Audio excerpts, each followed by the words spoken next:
actually don't think anybody knows how to play chess or even checkers or anything anymore. I haven't played chess since I was a kid. I'd struggle at it, but the concept and lessons learned from learning to play chess I've remembered. War strategy. And understanding and knowing relevant history about war is far more important than you realise. You see, in the fog of war, things that seem like domestic issues, quite often they're not. More than often, they're not. Quite often they're actually a process of capitulation. Not always, but quite often they're a process of capitulation. Governments aligning with foreign governments that you wouldn't think so. You wouldn't think it'd be plausible or likely.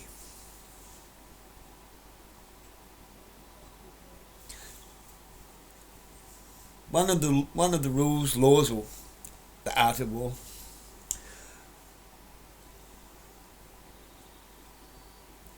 the enemy of my enemy is my temporary ally. Sun Tzu, the art of war. Let your enemy think that you are strong where you are weak, and pretend to be weak where you are strong.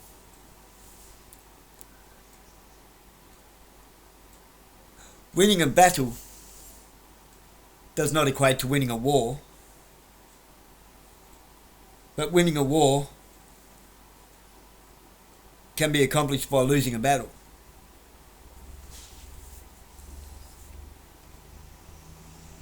The best battles are won by not having to fight at all. There's all sorts of little...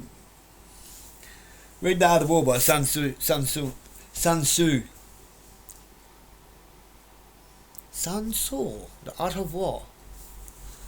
Now, because nobody grasps this concept, because fifth generational war, what's fifth gen war, really?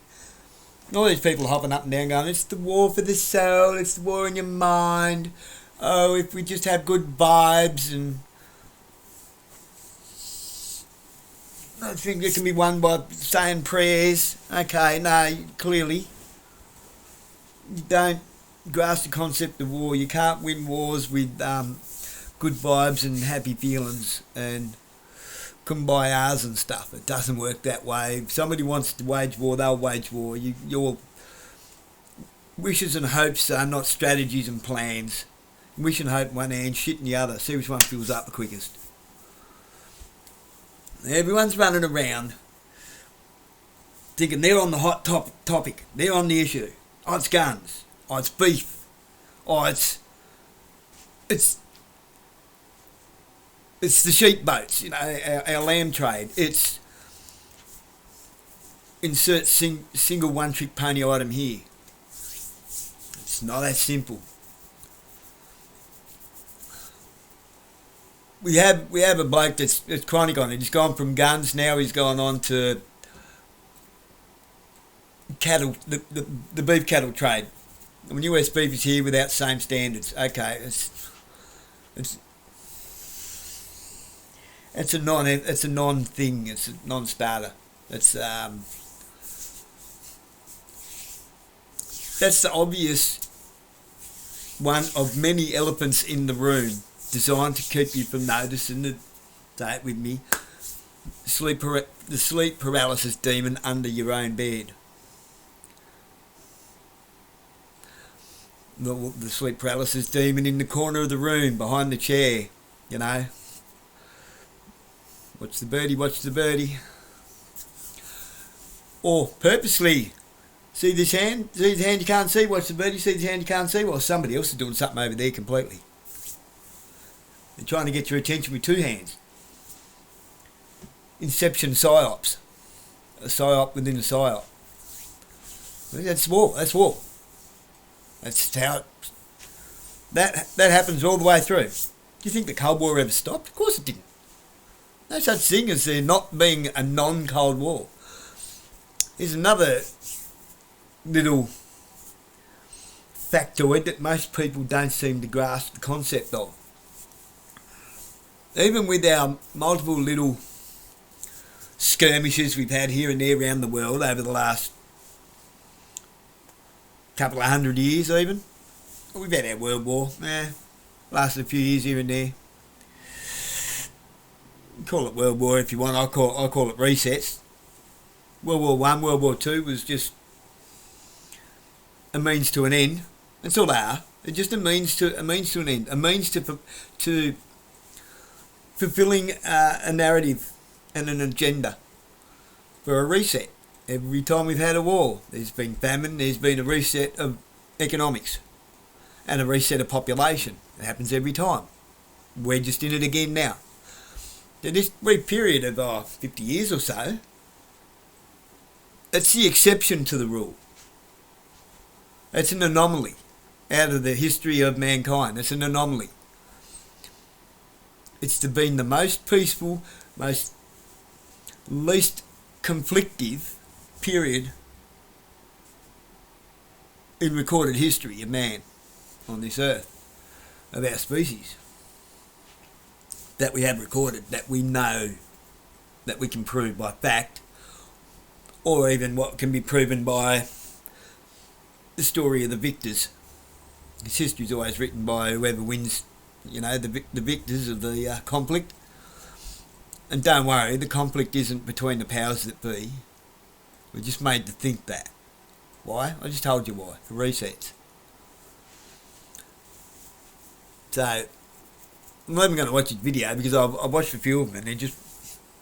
They're single issues of where I've made a couple of videos about it before, about many people. Oh, it's not your problem until it's a problem, is it? Once it affects you, now you want to hop up and down? Where was you fucking 5 years ago? When we had the chance to actually, worldwide, to put a major fucking spanner in the works of all this shit. And we could have won, worldwide, the Western world could have won our freedom back. Instead, we've all been running around chasing the boogeyman around.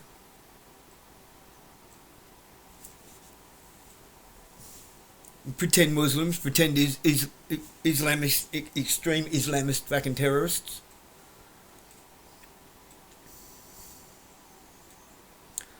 Okay, those extreme terrorists and extreme Islamists and Muslims, do any of them even remotely resemble Dr. Martin Luther King, Malcolm X, Muhammad Ali, Andrew Tate, Shahid King Bolson? Shahid being Arabic for witness. Thou shalt not bear false witness. He prides himself on that. Does it resemble any of them? No. Especially Shahid. Go and watch Shahid, Middle Nation.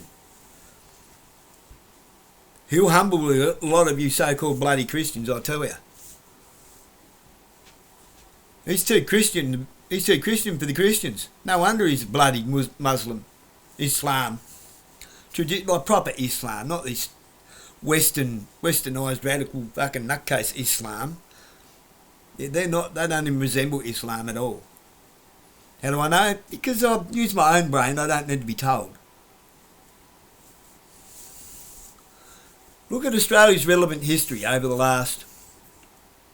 Look, I'm only 52, since I've been around. I'm going to take you back to 1973. Gough Whitlam installs a fraudulent constitution. Gough Whitlam signs the Lima Agreement. So, I'm sorry to say, people, it's not as simple as that. You're generalising on one-trick pony issues that only affect farmers directly. I get it. I have run harvesting crews here in Tasmania and been a farmhand, crop and cattle for the best part of 10 years during the early 2000s, liaising with Simplot, McCain's and Edgels, etc. I've also, many. Harvest Moon, Fourth Farm, all of them. I've also been a Woolworths replenishment team manager, so I understand the chain of paddock to plate very well. I understand the economics of farming quite well. I have 3 industrial trades that I utilised in my own business for 9 years. Business and farming is hard work, and luckily self-rewarding because there's stuff all profit. The profit and loss margin, yeah, you're lucky to split that in half with a hair. Has anybody actually thought about the conflict of interest of China owning the port of Darwin and the United States Pine Gap Underground Data Centre, spy base, both in the Northern Territory of Australia? That word territory, stick it up there. And the fact that Canberra, Parliament House, is also a territory in a nation of states. Stick that up there with the other territory, shall we? All the other states are over here, 2 territories up there. Forming a picture here.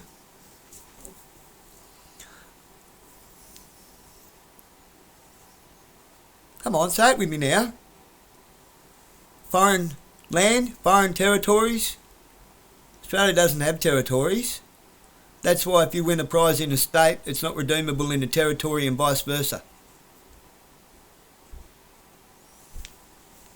That's why they have completely different laws and completely different systems. Completely different rules of governance. That's why you can have crack in Canberra, but you can't anywhere else. Once Venezuela is set up as a US naval base with its own high sulphur content diesel refinery, they will then be in a logistical position to go hot with China. And why? I mean, really? Why really? I'm in the voice of Dean from Curiosity Show. I'm glad you asked. Australia holds 31% of the world's uranium deposits, with all the other nations' countries between 5 and 15% each. Google the pie chart. That'll give you a real smack in the face on just how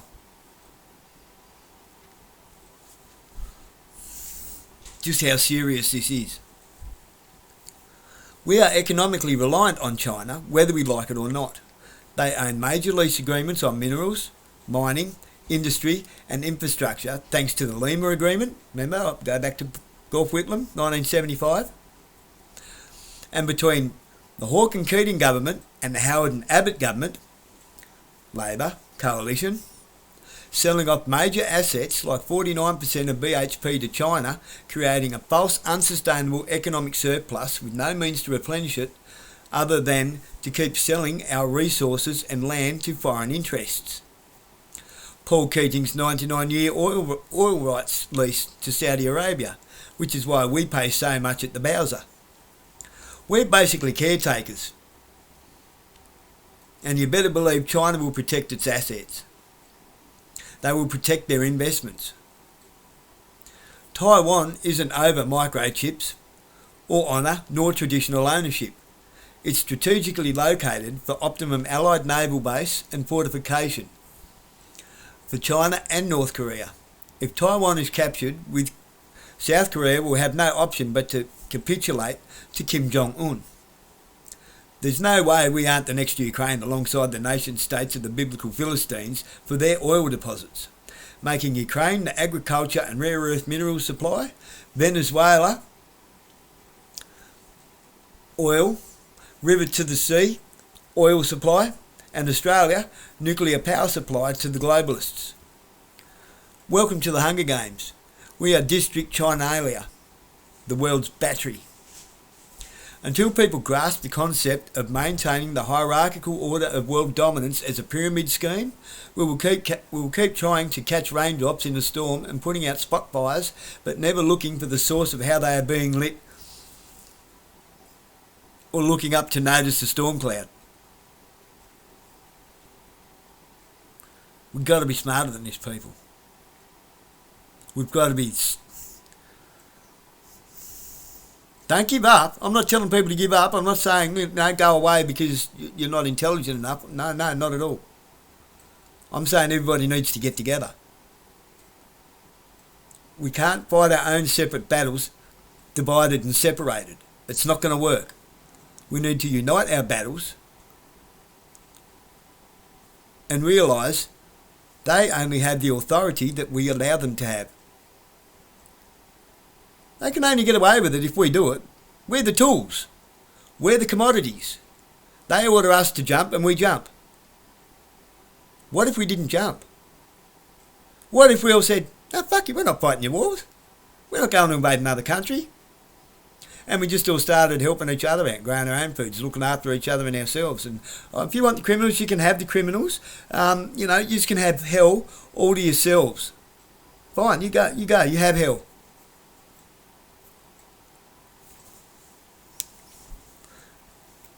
Now you're starting to grasp the concept of heaven and hell.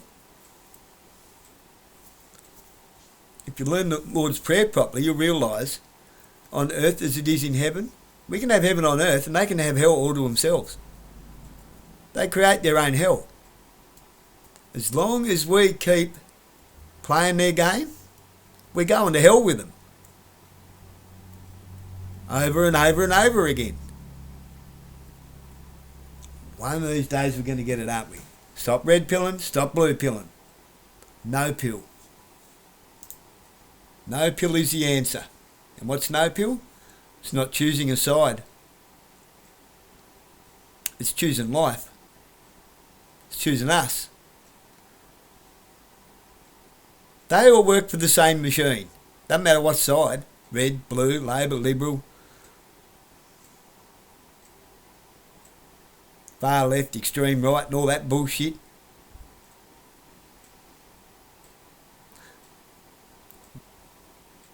Every seesaw has got two ends on it, hasn't it? It takes two people to use it.